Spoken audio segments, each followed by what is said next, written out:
Trending topics நேயர்களுக்கு வணக்கங்க. சமீபத்தில வந்து பார்த்தீங்கன்னா, இந்த பங்களாதேஷ்ல வந்து பார்த்தீங்கன்னா, அங்க இருக்கிற மைனாரிட்டீஸ் பீப்பிள்ஸ் மேல வெறுப்புணர்ச்சி வந்து பார்த்தீங்கன்னா, அதிகமா வந்து பரவிட்டு இருக்கு. அங்க வந்து பார்த்தீங்கன்னா, ஒரு பெண்கள வந்து பார்த்தீங்கன்னா கற்பழிக்கிறாங்க. அதே மாரி வந்து பார்த்தீங்கன்னா, அங்க வந்து பார்த்தீங்கன்னா, ஒரு பெண்ண வந்து பார்த்தீங்கன்னா, கட்டி போட்டு குளிரு தண்ணி வந்து அவங்க தலையில ஊத்தி, அந்த மாரி வந்து கொடுமை பண்றாங்க. ஸோ கொல்றாங்க. நெறைய விஷயங்கள் எரிக்கிறாங்க. நீங்க பார்த்துருப்பீங்க. ஸோ அங்க வந்து பார்த்தீங்கன்னா, நம்ம இங்க எப்படி நம்ம வந்து இங்க இருக்கிற சங்கிகள் எப்படி சொல்லுவோமோ, அங்க பங்களாதேஷ் சங்கிகள் இருப்பாங்க. ஸோ அங்க வந்து பார்த்தீங்கன்னா, அங்க யார் மெஜாரிட்டியா இருப்பாங்க. அங்க முசல்மான்ஸ் இருக்காங்க. இங்க வந்து ஹிந்துஸ் அதிகமா இருக்காங்க. அப்படி இருக்கும்போது, இங்க இருக்கிற முஸ்லிம்ஸ் எப்படி டார்ச்சர் பண்றாங்களோ நார்த் இந்தியன்ல, அதே மாரி அங்க பங்களாதேஷ்ல இருக்கக்கூடியவங்க என்ன பண்றாங்க, அங்க இருக்கிற மைனாரிட்டீஸ் ஹிந்துஸ் வந்து டார்ச்சர் பண்றாங்க. அவ்வளோதாங்க பொலிடிக்ஸ். ஏன்னா, இத நான் ஏன் சொல்றேன்னா, எல்லாருக்குமே சரிசமமான ஒரு அரசியல வந்து நம்ம பேசணும்னு இருக்கும்.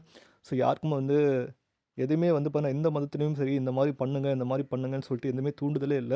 மதத்தின் அடிப்படையில வந்து பார்த்தீங்கன்னா, சில மிருகங்கள் பண்ற விஷயங்கள் தான். அது வந்து ஹிந்துவா இருந்தாலும் சரி, அது முஸ்லீம்ஸா இருந்தாலும் சரி, அது கிறிஸ்டியன்ஸா இருந்தாலும் சரி, மதத்தின் பேர்ல ஒரு வன்முறை தூண்டி, அத வந்து பார்த்தீங்கன்னா, பெண்கள வந்து பயன்படுத்துறது, அவங்க கொடுமை பண்றது, அதெல்லாம் பார்க்கவே ரொம்ப கஷ்டமா இருக்கு. எவ்வளோ பேருக்கு பில்கிஸ் பானு வழக்க பத்தி தெரியும் தெரியாது. அதே மாரி எவ்வளோ பேருக்கு ஆசிஃபா குழந்தைய வந்து என்ன பண்ணாங்கன்னு தெரியாது. காஷ்மீர்ல வந்து ஆடு மேய்க்கிற ஒரு குடும்பம் வந்து பார்த்தீங்கன்னா ஒரு முஸ்லீம் அப்பா வந்து தன் குழந்தைய விளையாட வேண்டிய குழந்தைய வந்து பண்ணா கோயில்ல வச்சு என்ன பண்ணாங்க தெரியும் உங்களுக்கு. ஸோ எல்லாமே வந்து மதத்தின் அடிப்படையில இவங்க பண்ற தப்புகள வந்து பார்க்கவே ரொம்ப கொடுமையா இருக்கு. இது வந்து இந்தியா, பங்களாதேஷ், பாகிஸ்தான் இந்த மாரி 3 கண்ட்ரில தான் இந்த மாரி பண்ணுவாங்க. நான் 3 கண்ட்ரில தற்கூரிகள் அதிகமா வாழக்கூடிய தற்கூரிகள் நாடுகளாக வந்து இருக்குன்னு நான் சொல்றேன். இது வந்து ஒத்துக்க மனசு இல்லன்னா அதுதான் உண்மையான விஷயம். சரி, இத விட பெரிய தற்கூரி இருக்காங்களா பார்த்தா இஸ்ரேல் இருக்காங்க. அவங்க இத விட பெரிய தற்கூரியா இருக்காங்க. இஸ்ரேல் ஏன் நான் மாபெரும் தற்கூரி சொன்னேன்னா ஒரு குழந்தைய கூட பார்க்காம ஒரு ஹிந்து ராஜான்னு ஒரு குழந்தை மேல 325 புல்லட்ட போட்டு சாவடிச்சவனுங்க. அதே மாரி வந்து பார்த்தீங்கன்னா, கர்ப்பிணி பெண்ணு கூட பார்க்காம அந்த பொண்ணு கற்பழிச்சவனுங்க. வயசான பெண்மணி கூட பார்க்காம நாய குதற விட்டவனுங்க.